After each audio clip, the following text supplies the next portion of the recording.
I have a complicated relationship with Dubai. I probably should have known when I saw the airport that Dubai was going to be a trip. Ready to buckle in for the ride? Anywhere you go, give it on. Hello, lovelies. A new Monday and a new vlog.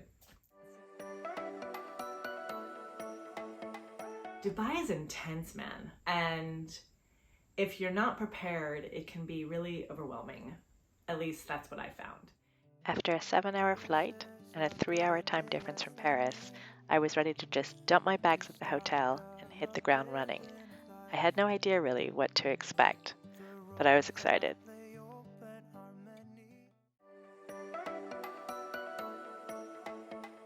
Dubai is a lot of skyscrapers.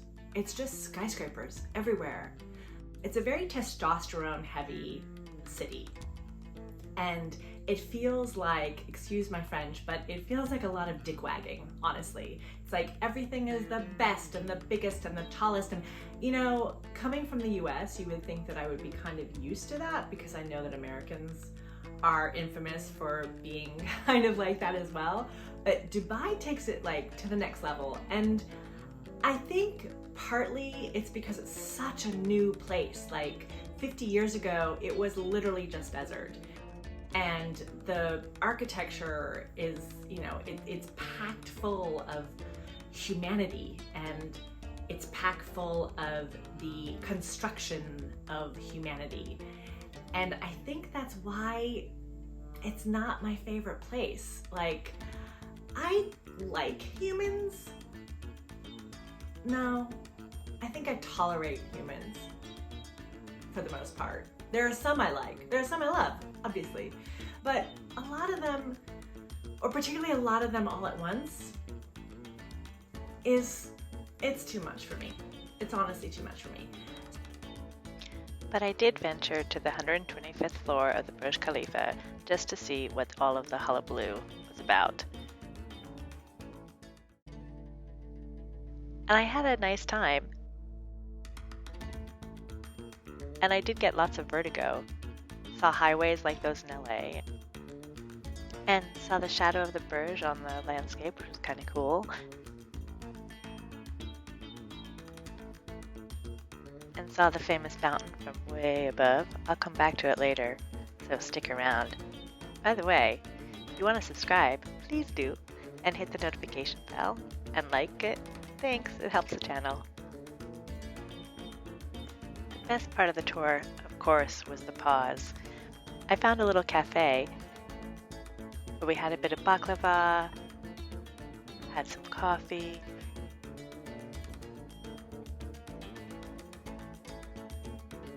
and just sat to watch the view and the sunset.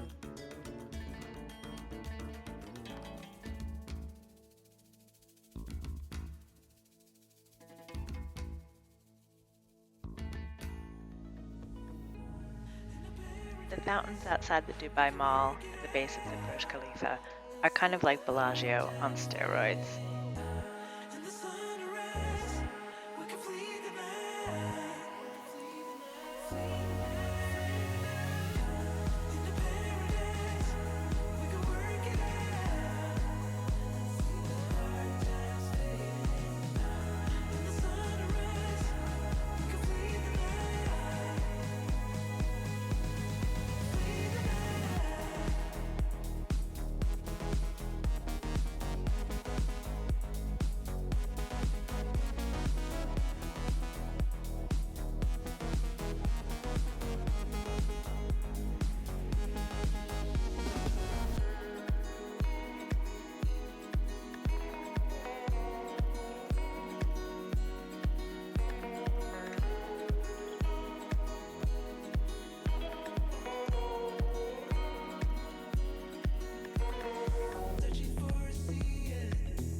I'm really glad I went. Like, please don't get me wrong. I had a lovely lovely time, truly. But I had to figure out how to navigate my way through all of the crazy, all of the noise, all of the posturing.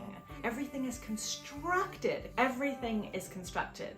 I had to find places to breathe. I had to find ways to envelop myself in calm.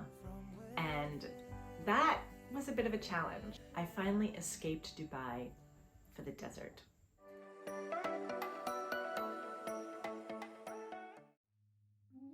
The thing I loved the most about the desert was just the open space, the skyline, being able to see the horizon. I hadn't realized how much I was missing it until we got out into the desert.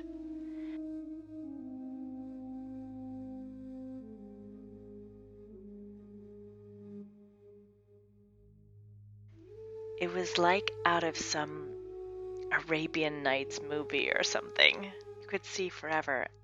And it's funny because I went with a tour, and for a lot of the group, I think their favorite part was doing the dune buggying really fast in these Land Rovers and almost tipping every time. But for me, my favorite part was to get away from all the people and just look at the view and sit in the sand and feel the warmth of the sand on my skin, the warmth of the sun on my face,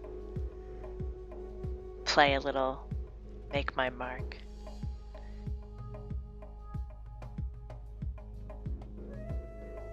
And see the marks of the other creatures, finally being able to see proof that there are actually animals out there. And watching the sunset just made everything make sense. That being said, there's no point in being zen all the time. I got to ride a camel. Now, I was so overwhelmed by how to do it, like it was such a new experience, and I completely forgot to film it, of course. And I almost fell off. It is the most terrifying process. You sit on the saddle and then the camel gets up, and that process of it getting up and then at the end getting back down to sit, because it has to be seated so high up, it has to be seated for you to get off, is so terrifying. It's like a roller coaster. The incline that the camel takes when it goes to stand up, like its legs do some weird thing, and if you're not prepared, you're gonna go flying over its head. And even though you're not flying over its head, it feels like you're gonna go flying over its head. So that was a very discombobulating experience, and I wish I had it on camera, because you would have seen the terrified and shocked and amused expression on my face. But I survived, and it was the most uncomfortable ride ever. The saddles are like, they're not like a horse's saddle at all, at least not on this camel. So I'm really glad I did it. Off the bucket list, and I don't know that I'll do it again unless there's like a different kind of contraption on the camel, or maybe if it's like a 2-hump camel, because I think this one was a 1-hump camel, but honestly, I didn't really look because I was very distracted by his head, which was very, very big. And I did make friends with him. I forget his name, but he was lovely. I understand now why everyone I talked to before I went, when I told them I was going to Dubai, the first thing, and in fact, really the only thing they said was, oh my God, you'll love the shopping and you'll love the restaurants.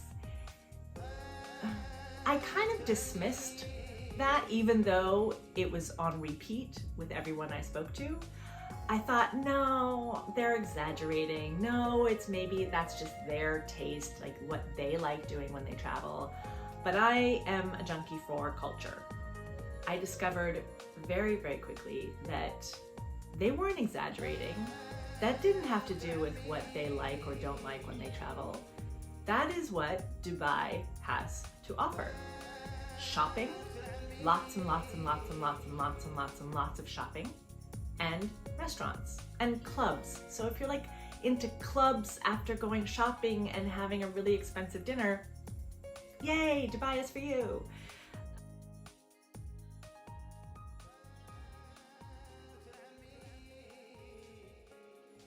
For me though, honestly, malls that go on forever and aquariums that are like 3 stories tall,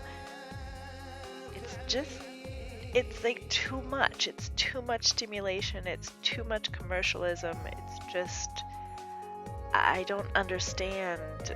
I don't understand. Simply put, I don't understand.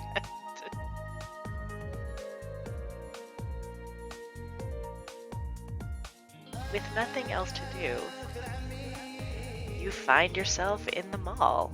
And so I found myself in the mall.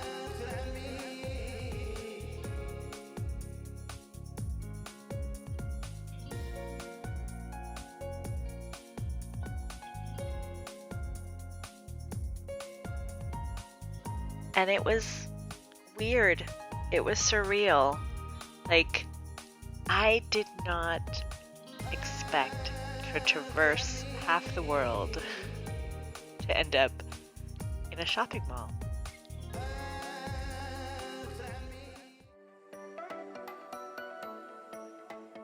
You can barely see the sky.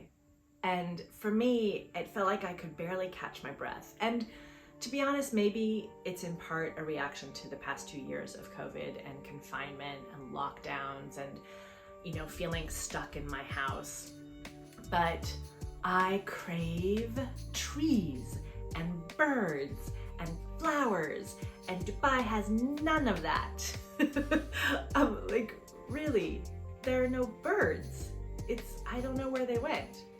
So for the first time ever, I escaped back to my hotel. And I spent a few days just doing nothing but sitting by the pool, reading my book, writing in my journal, and having meals sent up to me. And I have to tell you, the secret, it was the best decision ever. It was amazing. And it made me love Dubai.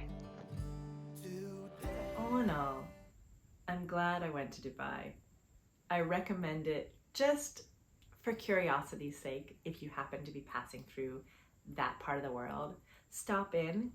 You don't need to spend that much time, but it's worth just seeing how another part of the world lives. Doesn't hurt. Anyway, I hope you enjoyed this trip into the details of Dubai. Gros bisous. À plus.